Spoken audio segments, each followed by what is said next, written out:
Should Muslims join the armed forces in the countries that they reside in? Yes.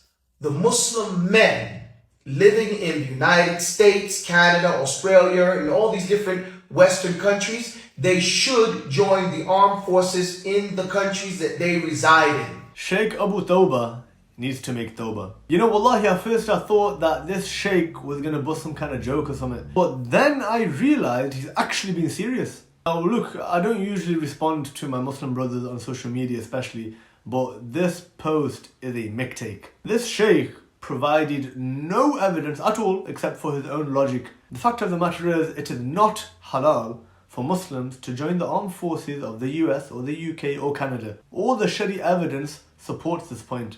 وَلَنْ يَجْعَلَ اللَّهُ لِلْكَافِرِينَ عَلَى الْمُؤْمِنِينَ سَبِيلًا. Allah will never grant the kuffar a way over the believers. Meaning, Allah has forbidden for the Muslims to accept being under the authority of the kuffar. And this includes fighting under their banners and their institutions. But even more than that, what do the Western armed forces represent? Do they represent peace and liberation for the world? Or do they represent invasion and colonization and sucking the resources from weaker nations?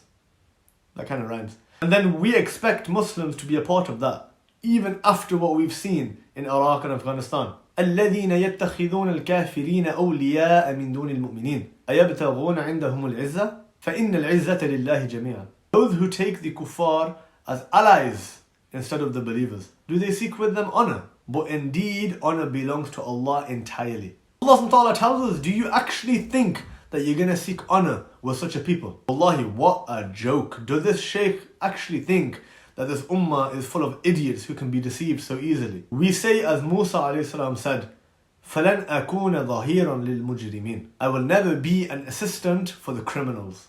The objection that some people say, oh, but you will be helping the kuffar. You, by living in the land of the kuffar, are already helping the military in the countries that you live in. You buy the weapons, you buy the clothes, you buy the ammunition, you pay for the gas, you buy the bombs. As for the little argument at the end that we're already helping the military just by living in this land, this is quite frankly a pathetic statement. For a start, the taxes which are imposed upon us are done so by force. This is not some kind of sadaqah which the ummah is giving freely to the state for them to use for their invasions. Number two, the way the state uses the money that they take, that's on them. That has nothing to do with us. For example, if I buy a phone from a shop and the shopkeeper uses that money to buy alcohol, the sin of him drinking isn't on me. What he does with his wealth, he is accountable for. Number three, for argument's sake, if we were to accept this sheikh's problematic way of thinking, just for argument's sake, that we do contribute because of our taxes and whatnot, does that mean that because we commit one sin, therefore it's okay to commit other sins? Because we fund the military anyway, therefore we can actively join it to commit crimes against our own brothers and sisters abroad?